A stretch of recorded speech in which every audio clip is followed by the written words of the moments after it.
তার জন্য আমরা শাস্তি রেখেছি। সেই বিল আমাদের পাশ করা নিয়ে এখনও কেন্দ্রীয় সরকার এবং ফেলে রেখে দিয়েছে। সেটা মানুষকে কিভাবে বোকা বানাতে হয় সেটা উনি খুব ভালো করে জানেন, এবং তার জন্য যদি ওনার বিদ্যা বুদ্ধিকে জলাঞ্জলি দিতে হয় তাতে উনি পিছপা হন না।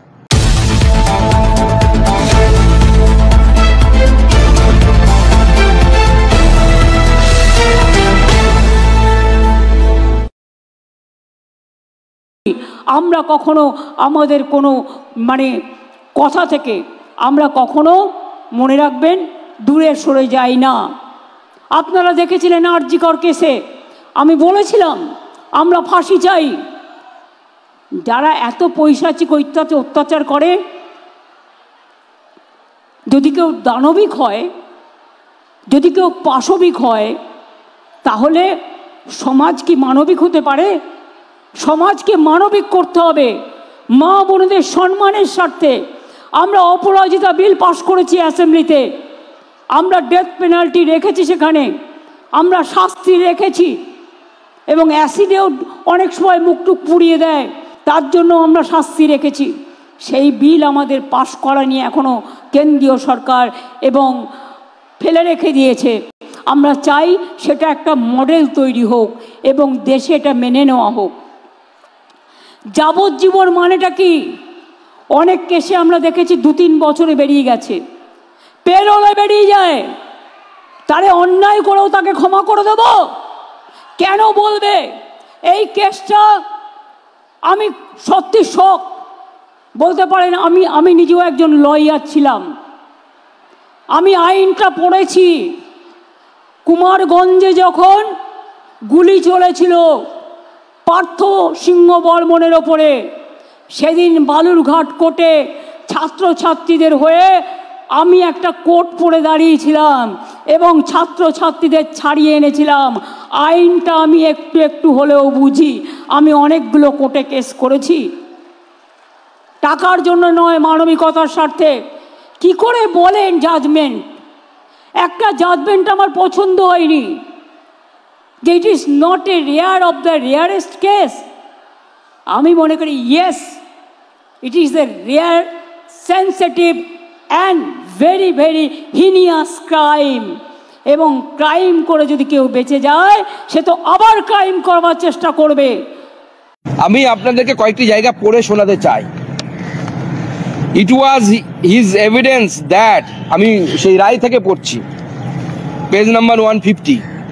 It was his evidence that the date of the victim was declared at 12:45 p.m. and Tala PS has received the same around 2 p.m. তার পরের লাইনটা খুব গুরুত্বপূর্ণ। To my utter surprise, বিচারপতি বলছেন, আমি অবাক হয়ে দেখলাম, to my utter surprise, I have noticed that the said witness deposed in the fashion that one UD case number was kept blank. Case number blank রেখে দেওয়া হয়েছিল, ফাঁকা রেখে দেওয়া হয়েছিল। In the concerned register of Tala PS, Bhide number 861 dated .. পরিষ্কার এখানে বোঝা যাচ্ছে এই ধরনের অবজারভেশন দেখে। আরো আমি বলছি, কোর্টের অবজারভেশন বলছি, I am also surprise to note that, court বলছে, মহামান্য আদালত বলছে, মহামান্য বিচারপতি বলছে, সমস্ত স্টেটমেন্ট কিন্তু পুলিশ সম্পর্কে। পুলিশ মন্ত্রী মমতা বন্দ্যোপাধ্যায়, যিনি বড় বড় কথা বলছেন এবং তার দলের লোকেরা বড় বড় কথা বলছে, এই দায়টা কার?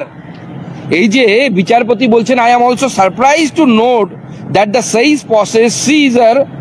process of seizure and starting of UD case was noted in the GD book, Bhide GD number 576 dated 9/8/2024, and the said entry was done by PW, matlab prosecution witness 24, after 11:30 p.m. on 9th August 2024. From his evidence, it also came out that another GD, Bhide number GD number 542 dated 9th August 2024, was registered at Tala PS GDE book, which contained noting of receiving information regarding unnatural death of a doctor at R.G. Kar Hospital. দেখুন এক একবার এক এক রকম ঘটনা এই ধরনের ঘটেছে, এবং এই পুরো দায়টা হচ্ছে পুলিশ মন্ত্রী, পুলিশের ক্ষেত্রে পুলিশ এটা করেছে পরিষ্কার।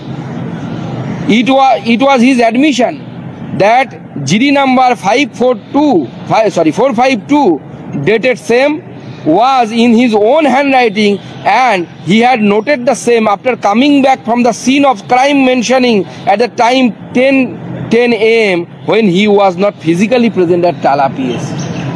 অর্থাৎ নোটিং হচ্ছে জিডির, যিনি বলছেন আমি হ্যান্ড রাইটিংয়ে লিখেছি, অথচ সে সময় তাকে দেখা যাচ্ছে তিনি টালা থানাতেই নেই, বাইরে কোথাও আছে।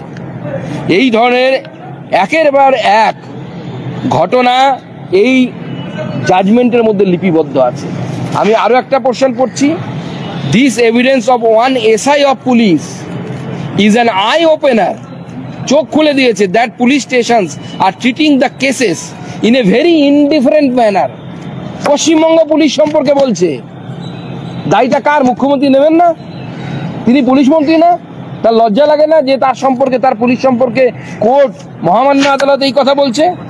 মানে খুব সামান্যভাবে কেসটাকে নেওয়া হয়েছে, মানে কোনো গুরুত্বই নেই, এরকম একটা ব্যাপার। ইট অলসো শকিং, কোর্ট ইউজ করছে সারপ্রাইজ, শকিং, এবং তার সাথে এই ধরনের শব্দ একজন মহামান্য বিচারপতি ব্যবহার করছে পশ্চিমবঙ্গ পুলিশ সম্পর্কে, যার মাথার উপরে স্বয়ং মমতা বন্দ্যোপাধ্যায় বসে আছেন, দ্য মাইটি মমতা বন্দ্যোপাধ্যায় যেখানে বসে আছেন, সেই পুলিশ সম্পর্কে মহামান্য আদালত বলছে যে, কি বলছে সেখানে, যে it also shocking that the concern SI did not hesitate, সে কোনো সময় হেজিটেট ফিল করছে না to say such illegal acts. এই ইললিগাল অ্যাক্টস করেছে কে বলছে? কোর্ট বলছে।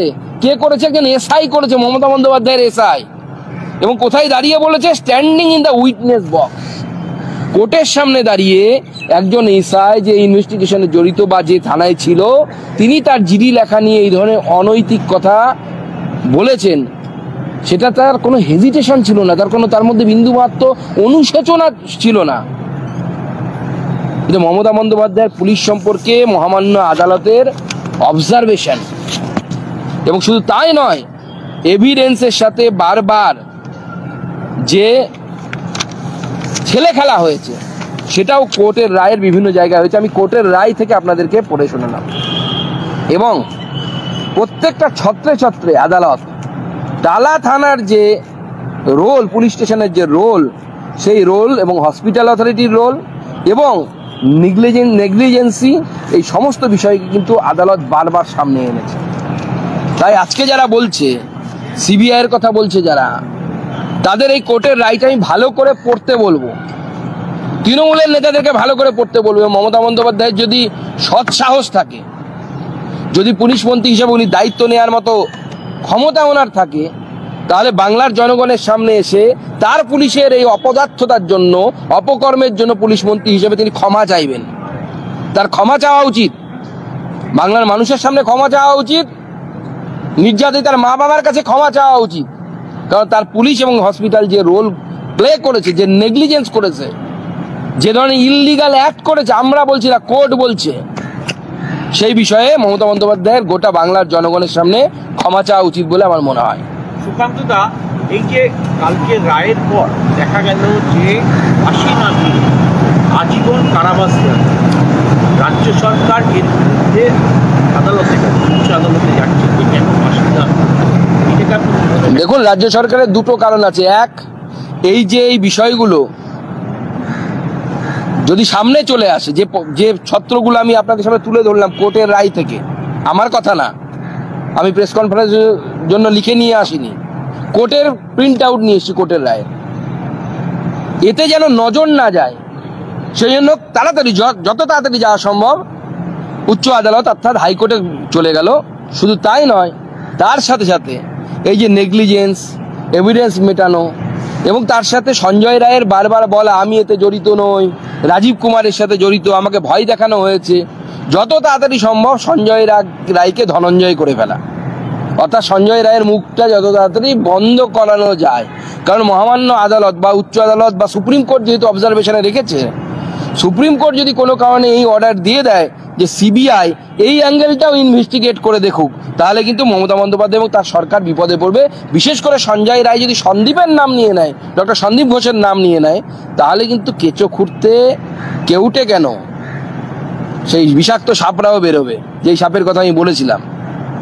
বলছি আজকে সিএম আবার বলেছে যে আমরা তো চাইছি অপরাজিতা বিলটা পাস হোক, কিন্তু কেন্দ্রীয় সরকার দিনের পর দিন ধরে আটকে রেখেছে। দেখুন, মমতা বন্দ্যোপাধ্যায় খুব ভালো একজন পলিটিশিয়ান, এই বিষয়ে কোনো সন্দেহ নেই। সেটা মানুষকে কিভাবে বোকা বানাতে হয় সেটা উনি খুব ভালো করে জানেন, এবং তার জন্য যদি ওনার বিদ্যাবুদ্ধিকে জলাঞ্জলি দিতে হয় তাতে উনি পিছপা হন না। উনি তো ল করেছেন বলে শুনেছি আমি। ওনাকে জিজ্ঞেস করবেন তো অ্যাজ এ মুখ্যমন্ত্রী হিসেবে নয়, একজন লয়ের ছাত্র হিসেবে ভারতবর্ষের সংবিধান কি বলছে। যদি একই জিনিসে কোনো একটি ক্রাইমে বা কোনো একটি জায়গায় যদি কেন্দ্রের আইন থাকে এবং রাজ্যের আইন থাকে, কারটা প্রিভেল করে? ধরুন স্বাস্থ্য, শিক্ষা কনকারেন্ট লিস্টে আছে। আমি তো ল পড়িনি, রাজনীতি করতে করতে যতটা শিখেছি বা যতটা পড়তে পেরেছি তা দিয়ে বলছি, কনকারেন্ট লিস্টে যখন কোনো ম্যাটার থাকে বা এরকম কোনো বিষয় থাকে যেখানে রাজ্য এবং কেন্দ্র উভয়ে আইন তৈরি করেছে, সুপ্রিম কোর্টের স্ট্যান্ডিং ভার্ডিক্ট আছে, কারণ আমাদের সংবিধান বলছে the law made by the central government will prevail.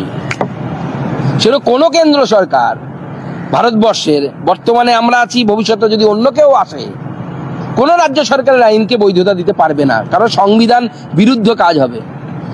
সংবিধানের শপথ নিয়ে মমতা বন্দ্যোপাধ্যায় সংবিধান বিরোধিতা করতে পারেন, আমরা তো পারি না। আমরা তো সংবিধানের শপথ নিয়ে আছি।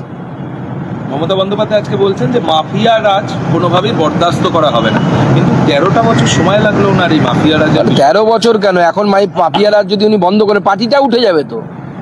পার্টিটাই তো মাফিয়াদের পার্টি, এক সে বারকার এক মাফিয়া।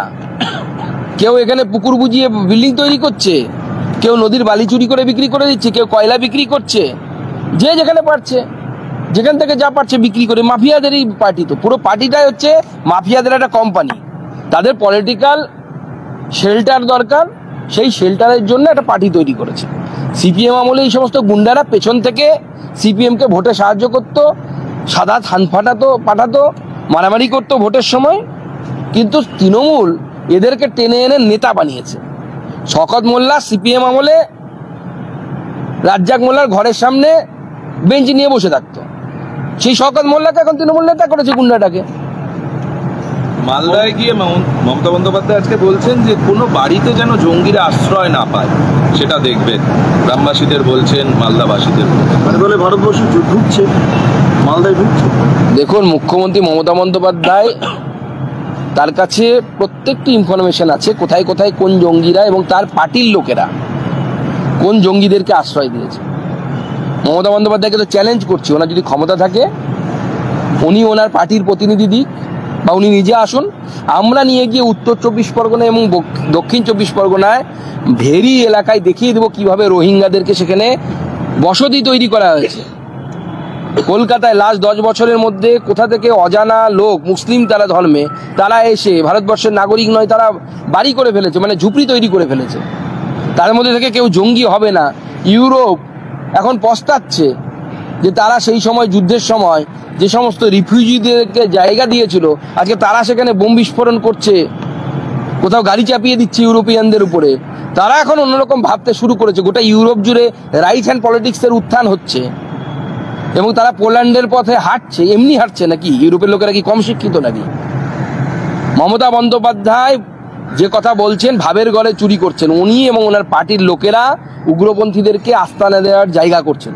আপনি উত্তর 24 পরগনার কথা বলছেন, সেই উত্তর 24 পরগনা থেকেই পাসপোর্ট জালিয়াতি কাণ্ডে একজন বাংলাদেশিকে গ্রেপ্তার করেছে। পলাশ বিশ্বাস নামে একজন বাংলাদেশি, বাংলাদেশ থেকে অনুপ্রবেশ করে এখানে পাসপোর্ট জালিয়াতি। দেখুন, উত্তর 24 পরগনা এবং দক্ষিণ 24 পরগনায় বিশেষ করে এই ধরনের বহু কর্মকাণ্ড চলেছে। তবে আমরা মনে করি বাংলাদেশ থেকে যদি কোনো হিন্দু ধর্মীয় কারণে অত্যাচারিত হয়ে পারে আসে, তার ভারতবর্ষে থাকার অধিকার আছে, তাকে নাগরিকত্ব দেওয়ার ব্যবস্থা আমরা সিএর মাধ্যমে করেছি, আগামী দিনেও করব।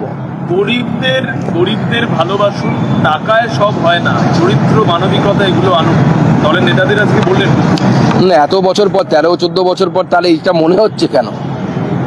সব থেকে বড় কথা তো এটা, মমতা বন্দ্যোপাধ্যায় মালদায় গেছেন তো, মমতা বন্দ্যোপাধ্যায়কে বলবো মালদায় গিয়ে খোঁজ নিন তো আপনার যে নেতা স্বর্গত হয়েছে, মারা যাওয়ার পর তার সম্পর্কে বাজে কথা বলা আমাদের সংস্কৃতিতে নেই, তবুও বলতে বাধ্য হচ্ছি। বাবলা সরকারের নামে কটা নামে আর বেনামে কটা ফ্ল্যাট আছে, কলকাতাতে কটা ফ্ল্যাট আছে, আপনার চেয়ারম্যান কৃষ্ণেন্দু নারায়ণ চৌধুরী তার নামে কতগুলো নামে এবং বেনামে মালদায় ফ্ল্যাট আছে, একটু খোঁজ নিন তো। এক একটি নেতা কোটি কোটি টাকার সম্পত্তির মালিক, তো তাদেরকে আপনি জ্ঞান দিচ্ছেন, ও জ্ঞানে শুনবে? এই নেতাদেরকে কান ধরে পার্টি থেকে বের করে দিতে হবে, ক্ষমতা থেকে বের করে দিতে হবে, তবে শুনবে, তাছাড়া শুনবে না। মমতা বন্দ্যোপাধ্যায় সংখ্যালঘু সম্প্রদায়কে বলছেন যে দাঙ্গা রুখুন আপনারা, ইমামদের রুখতে হবে, সংখ্যালঘুদের মুখ। তার মানে উনি প্রক্ষান্তরে বোঝাতে চাইছেন যে সংখ্যালঘুরা দাঙ্গা করে, নাহলে তো হিন্দুদের বলা উচিত ছিল আপনারা দাঙ্গা রুখুন। আর ইমামদের হাতে তো আমার দাঙ্গার কন্ট্রোল থাকে।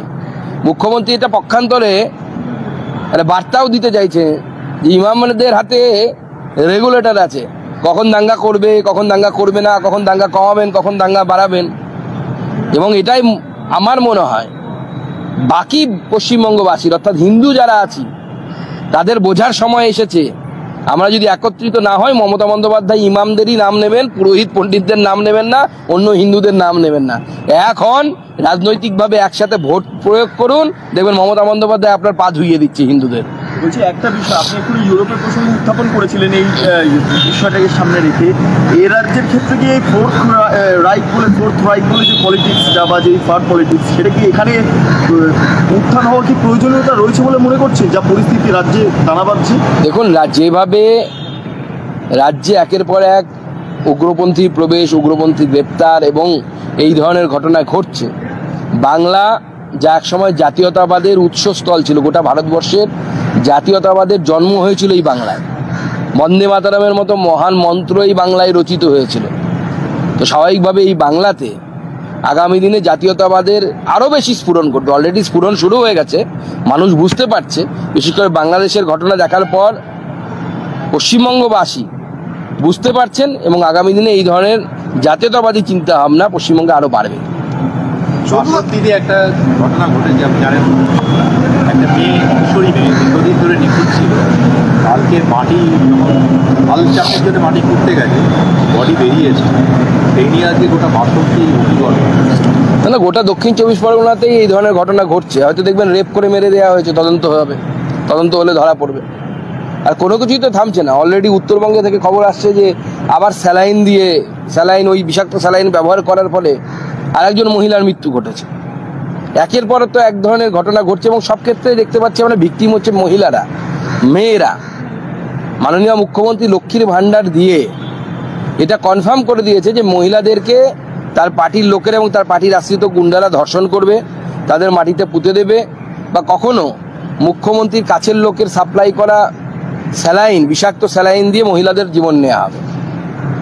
জন বার্লা আজকে মুখ্যমন্ত্রীর হাসিমারা চা বাগানের সভায় আমন্ত্রিত ছিলেন এবং সেখানে তিনি যেটা বলেছেন যে আমাদের দল আমাদের নেতৃত্ব চা বাগানকে কোনো পাত্তা দেয় না, এইভাবে কী করে দল করবো, কী করে জনগণের জন্য কাজ করবো।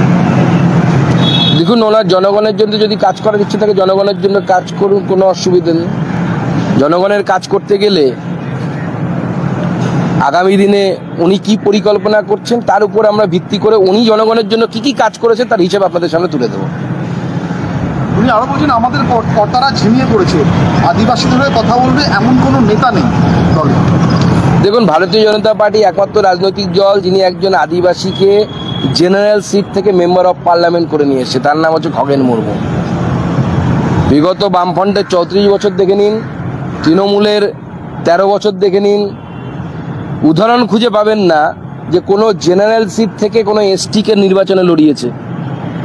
তারপরেও যদি কেউ আদিবাসীদের স্বার্থের কথা আমাদের থেকে বেশি বোঝে, আমরা ভগবান বিরসা মুন্ডার জন্ম জয়ন্তীকে আমরা আদিবাসী গৌরব দিবস হিসেবে ঘোষণা করেছি। গোটা ভারতবর্ষ জুড়ে পালন হচ্ছে। ভারতবর্ষের বিভিন্ন জায়গায় আদিবাসীদের ঐতিহ্যময় গৌরবশালী ঐতিহ্যকে নিয়ে মিউজিয়াম তৈরি করা হয়েছে। কোনো সরকারের আমলে এত কিছু হয়নি। এবং সর্বোপরি একজন আদিবাসী মহিলাকে আমাদের সরকারের সময় ভারতবর্ষের প্রথম নাগরিক করা হয়েছে। আজকে যারা এই প্রশ্ন তুলছে তাদেরকে আমি প্রশ্ন করতে চাই, কেন এর আগে হয়নি?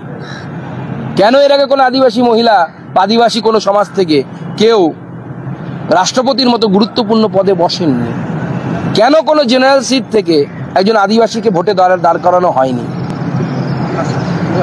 লাস্ট একটা যে জন বার্লা আরও বলেছেন, আমি যখন মন্ত্রী ছিলাম রেলের জমিতে 200 বেডের হাসপাতাল বানানোর ব্যবস্থা করেছিলাম, আমাদের দল ও নেতৃত্ব আটকে দিয়েছে, তাহলে কী করে মানুষের কাছে উত্তর দেবো? মানুষের জন্য এরকম কোনো ডকুমেন্টেশন আমি অন্ততপক্ষে দেখতে পাইনি। যদি কোনো কিছু স্যাংশন হয়ে থাকে কেউ আটকাতে পারে না। সরকার কোনো কিছু যদি স্যাংশন করে সেখানে কোনো কিছু আটকাতে পারে না, কারণ সরকার স্যাংশন করলে সেটা হবে। সরকার যদি স্যাংশন করে থাকে ভবিষ্যতে হবে। আজকে ঘোষণা করছেন যে কবে নাগাদ মানে বুথ কমিটি শক্তি বা মণ্ডল বা জেলা এগুলো কবে নাগাদ? আমরা সমস্ত কিছু ঠিক করেছি, এখন মিডিয়ার সামনে এটা বলার জায়গা নেই। আমরা এই মাসের মধ্যে ম্যাক্সিমামটা করে ফেলবো। বলছেন যে সাংগঠনিক বৈঠকে তো বিরোধী দলের নেতার ডাক থাকে না সবসময়, তাকে নিয়ে আমরা আলাদা করে বসি, সেই জন্য। না সেটা এখন নয়, আগেও উনি আসতেন না সাংগঠনিক বৈঠকে। উনি কমফর্ট ফিল করেন না, কারণ আমাদের যে সাংগঠনিক প্রক্রিয়া সেটা অনেকটা লম্বা চলে, ওনার বিভিন্ন প্রোগ্রাম থাকে, উনি ব্যস্ততম নেতা পশ্চিমবঙ্গের অন্যতম, তো স্বাভাবিকভাবে তাকে বিভিন্ন জায়গায় ঘুরতে হয়, উনি সময় পাবেন কোথায়? আচ্ছা বলছি, মুখ্যমন্ত্রী বলছেন আমৃত্যু পর্যন্ত লক্ষ্মীর ভান্ডার মিলবে, তাহলে এটা কি উৎকোচ পলিটিক্স হয়ে যাচ্ছে? না সেটা তো সত্যি হবে না, তার কারণ হচ্ছে এরপরে অন্নপূর্ণা ভান্ডার চালু হবে, 3000 টাকা করে পাবে, তো সেটা আমৃত্যু চলবে। লক্ষ্মীর ভান্ডারটা চলছে না, অন্নপূর্ণা ভান্ডারটা আমৃত্যু চলবে।